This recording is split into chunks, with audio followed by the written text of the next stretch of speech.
que c'est un spoil? C'est peut-être un spoil en fait. Are you listening? Damn. Salut tout le monde, j'espère que vous allez bien. Alors aujourd'hui je vous retrouve avec une sorte de critique littéraire. Donc j'ai décidé de vous présenter l'un de mes auteurs favoris en ce moment qui est John Green. Donc je vais vous présenter ses différents livres et vous donner mon avis dessus.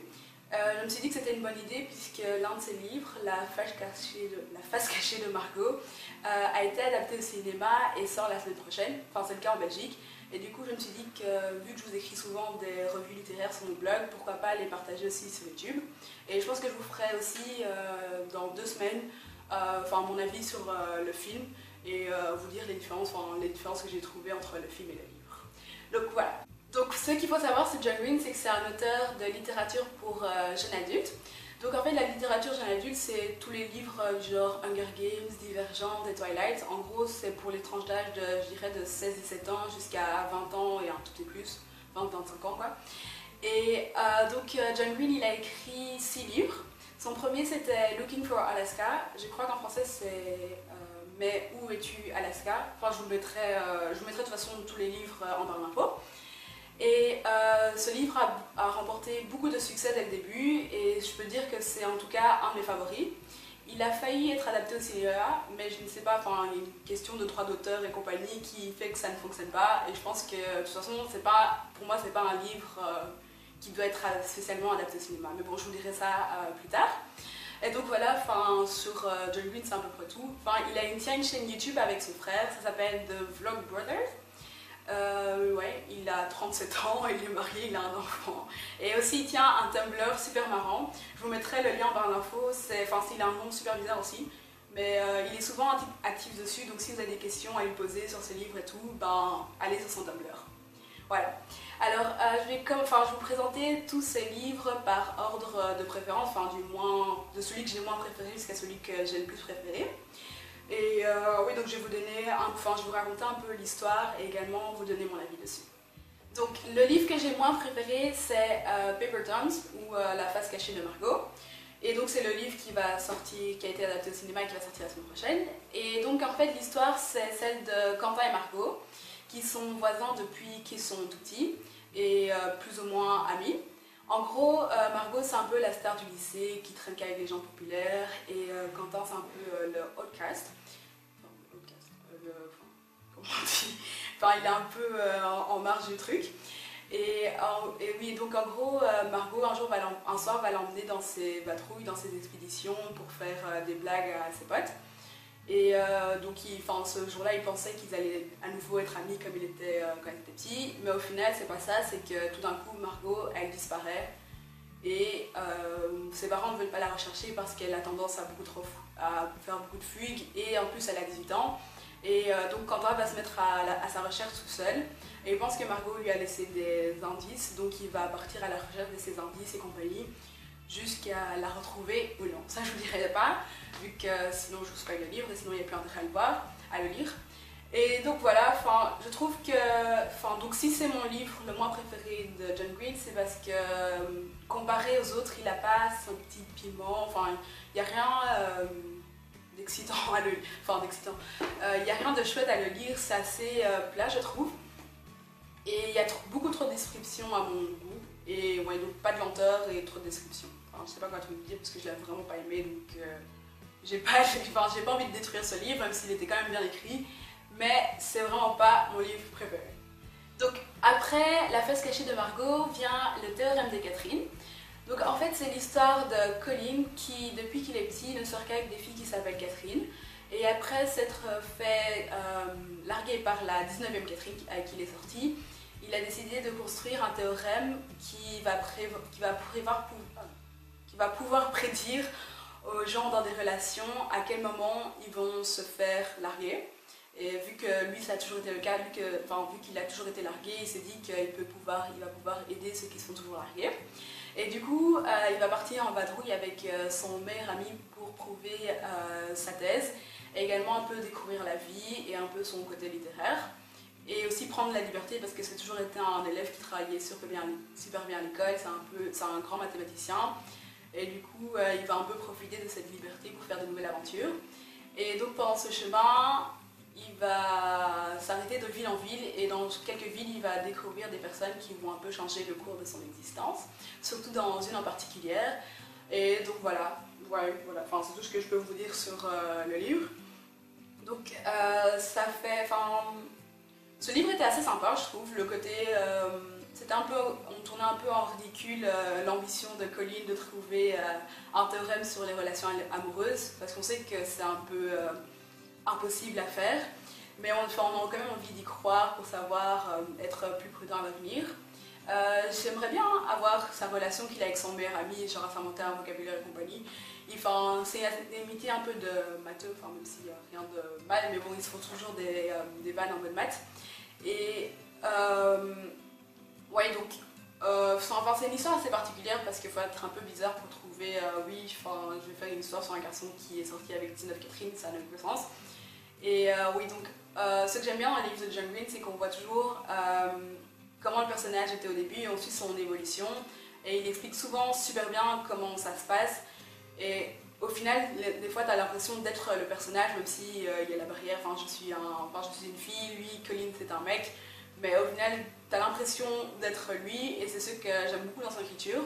Sinon, généralement, il écrit souvent des histoires d'ados, et comme là, par exemple, c'est jamais écrit simplement, ni il y a toujours une recherche de belles tournures de phrases. Et dans ce livre, je trouve qu'il a particulièrement bien écrit. Donc le livre de John Green qui arrive dans mon top 2, c'est Nos étoiles contraires. Donc c'est le dernier livre que John Green a écrit et qui est sorti il n'y a pas longtemps et qui a été également adapté au cinéma.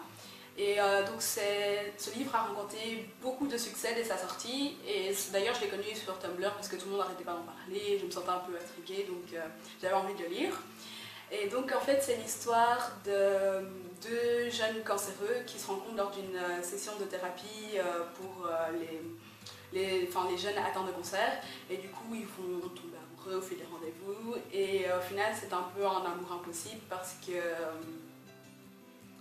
parce qu'ils sont atteints de cancer et que, comme vous le savez, comme vous en doutez un peu, l'un des deux va partir. Et oui, et en même temps, dans cette histoire d'amour, elle est un peu pas commune parce qu'ils ont des passions assez différentes de tous les autres jeunes, mais dans ces relations, dans ces passions-là, ils se retrouvent. Mon avis sur ce livre, c'est que, vu que c'est le premier que j'ai lu de John Green, c'est celui que forcément j'ai un petit coup de cœur pour.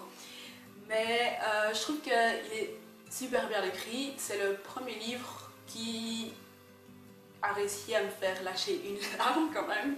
Je suis pas si insensible que ça, mais généralement je pleure jamais pour des livres, je trouve ça hyper débile. Mais là je l'ai quand même fait. Je trouvais qu'il était vraiment très bien écrit. Que comme je l'ai dit avant, c'est que John Green écrit toujours bien les sentiments des ados, même si ça peut paraître débile. Il fait jamais des phrases simples, t'as jamais 3 mots au point, il y a de belles tournures. Et par contre, je sais pas si c'est le même cas dans les versions françaises, j'imagine. Mais ouais, donc du coup, c'était mon livre préféré. Même si l'histoire était un peu commune, je me suis dit qu'il a un peu transformé, mais au final, ça ressemble à toutes les autres histoires. Mais bon, je pense que on est tous sensibles aux histoires d'amour, du coup c'est pour ça qu'il se retrouve dans mon top 2. J'ai pas vraiment de raison efficace à part que c'était le premier livre de John Green que j'ai découvert, et je trouvais que c'était vraiment un auteur formidable, et également que les histoires d'amour et les histoires de ce genre-là, je vais d'office, je suis une bonne candidate pour ce genre de livre. Donc voilà. Et mon dernier livre, c'est, mon premier livre, mon livre préféré, c'est Looking for Alaska. Et c'est en français. Mais où es-tu, Alaska? Je pense. Ouais, je pense que c'est ça. Et ça, c'est le premier livre de John Green, et c'est vraiment le meilleur qu'il ait pu écrire. Il en a écrit 6, mais j'en ai lu 5. Et ça, c'est vraiment le meilleur. Je trouve qu'en fait, c'était pour l'histoire un peu dramatique. Donc, je vais vous l'expliquer. C'est l'histoire de Miles qui, toute sa vie, a vécu selon les mots de... Donc, c'est l'histoire de Miles qui, toute sa vie, a vécu en attendant qu'il se passe quelque chose. Et en fait, cette philosophie, il la tient de l'un de ses poètes préférés, poète dont il aime lire l'autobiographie, vu que c'est sa passion, qui est François Rabelais, qui disait « Je dois chercher le grand peut-être », donc en gros, je dois chercher quelque chose qui se passera dans ma vie. donc je dois l'attendre en gros. Et pour que cette chose vienne, il a décidé d'aller dans un pensionnat, en gros, de suivre la tradition familiale et de se rendre dans le pensionnat où son père était, qui est à l'autre bout du pays, donc à l'autre bout de là où il habitait aux États-Unis. Et donc là-bas, il va se faire 2-3 amis, dont Alaska, qui est un peu la fille mystérieuse du collège, qui a une histoire assez difficile dans son passé, qui ne veut rien dire dessus, mais également celle qui se fait toujours punir et qui est dans les mauvais plans. Et donc ils vont se lier d'amitié, aussi bizarrement qu'ils soient, enfin vu qu'ils ont des personnalités assez différentes, je trouve. Et donc ils vont se lier d'amitié et il va tomber également amoureux d'elle.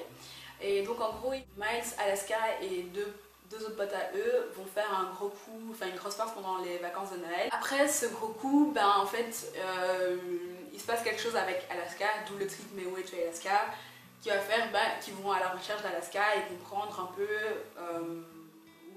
sa personnalité, essayer de comprendre ce qu'elle a fait et pourquoi elle n'est plus là. J'essaie de ne pas trop vous spoiler même si c'est un peu dur. Donc voilà, alors mon avis sur ce livre c'est que, comme j'ai dit, enfin je vais le répéter un peu dans tous mes avis, c'est qu'il est vraiment très très bien écrit. Et c'est pour ça qu'en fait c'était un tel niveau, je trouvais que c'était un grand niveau de littérature, enfin de littérature c'est un peu dur, enfin, c'est un peu faux mais une telle beauté d'écriture, voilà, une telle beauté d'écriture que quand tu le lisais, quand je le lisais, c'était un peu comme si je lisais de la poésie, on va dire. Enfin, j'abuse, mais bon, voilà. Enfin, les tournures de phrases étaient vraiment, très belles. Et chaque fois que tu lisais le livre, j'avais envie d'avancer, je pouvais pas m'arrêter. Et surtout que l'histoire est assez intrigante, donc tu as envie de connaître le fin mot. C'est un peu un roman policier vers la fin, on va dire. Et du coup, tu as envie de découvrir ce qui s'est passé, le pourquoi du comment et compagnie. Et toi-même, tu participes un peu à l'enquête. Et ce qui est bien aussi, c'est que le livre est un peu divisé en 2 parties. Le before, donc tout ce que je vous ai dit un peu, donc Miles qui arrive dans le pensionnat jusqu'à ceux qui font la blague. Et ensuite, le après qui est Alaska, à la recherche de Alaska. Et donc, j'aimais beaucoup aimer le personnage de Miles parce que je trouvais qu'il me ressemblait un peu. J'avais tendance un peu à toujours attendre à ce qu'il se passe quelque chose dans ma vie au lieu de prendre des initiatives. Et j'ai l'impression que depuis, ce livre était un peu un livre de réveil pour me dire ah ouais, change sa façon d'être parce que, allez, je trouve que ce qui est important dans un livre, c'est toujours qu'il vous apprenne quelque chose et qu'il vous change. Et je trouve que ce livre-là était un peu vraiment le livre qui a fait que j'ai un peu changé dans ma manière de penser, ce qui est assez bizarre. Bref, et j'ai fait une revue de ce livre sur mon blog, peut-être que j'étais un peu plus concise dessus. Donc je vous mettrai le lien en barre d'infos pour que vous ayez le lire si vous avez envie. Et donc je vous conseille vraiment ce livre. Si vous trouvez un peu que vous dites genre ouais, John Green c'est un auteur assez connu, sûrement cette histoire elle doit être un peu gnangnan, je vous conseille vraiment de lire ce livre et vous vous attacherez de plus ce personnage, surtout Alaska et Miles. Ouais, c'est les 2 personnages principaux et c'est ceux vraiment à qui on peut s'attacher le plus facilement parce que vu qu'ils sont un peu dans les périodes ados et compagnie et ils ont surtout les mêmes problèmes qu'on pourrait tous rencontrer à la limite. Donc voilà. Alors le dernier livre que je vais présenter c'est Will et Will. Je ne l'ai pas encore mis dans mon top parce que je ne l'ai pas fini. Mais en gros c'est un des livres que John Green a écrit en collaboration, il en a écrit 2. L'autre c'est Let It Snow et Will et Will, qui est celui-là. Et donc en gros c'est l'histoire de 2 Will Grayson qui vont se rencontrer par magie dans la même ville et qui vont vivre des aventures ensemble, je pense. Pour l'instant j'en sais rien, pour l'instant là où j'en suis ils viennent de se rencontrer donc je ne sais pas vous en dire plus. Mais en gros le livre est assez marrant parce qu'il écrit chaque groupe chapitre c'est 2 Will différents, du coup vous apprenez à les connaître. Et pour l'instant j'ai une préférence pour le premier Will qu'on lit dans le livre, qui est peut-être écrit de manière aussi plus littéraire, du coup je préfère parce que le deuxième Will c'est écrit de manière plus SMS et compagnie avec des trous, des espaces dans chaque truc. Et je pense que le premier Will c'est John Green qui l'a écrit, peut-être aussi ma petite préférence. J'en sais rien, je dois me renseigner mais je pense qu'on le dit même pas. Donc voilà. C'est un livre sympa à lire et c'est le sujet un peu léger pour l'instant, même si ça parle d'acceptation et compagnie, comme à peu près tous les livres. Mais Ouais, voilà.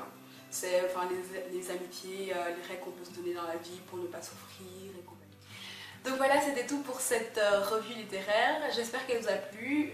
Désolée si j'étais un peu trop vague dans mes explications ou pas assez concise, mais c'était la première, du coup, je savais pas trop comment le faire. Enfin, n'hésitez pas à me dire en commentaire si vous souhaitez que je change le format dans lequel je le fais ou si vous souhaitez que je rajoute d'autres choses. Et également, si vous avez un auteur en tête que vous voulez que je vous présente. On m'a proposé sur les réseaux sociaux Stephen King. Je pense que j'ai jamais lu de livre de lui et aussi parce qu'ils me font un peu peur, mais peut-être que je vais m'y mettre, donc on verra dans la prochaine vidéo. N'hésitez pas donc à me dire en commentaire non plus si vous avez déjà lu les livres de John Green, lesquels vous avez aimés et lesquels, parmi ceux que je vous ai présentés, vous donnent le plus envie de lire. Donc voilà, la vidéo est finie. On peut se retrouver sur les réseaux sociaux. Je suis surtout présente sur Instagram et Twitter, et également sur mon blog où je poste un article tous les lundis et jeudis, et quelquefois les samedis. Et sinon sur YouTube, on se retrouve à la prochaine vidéo. Bisous!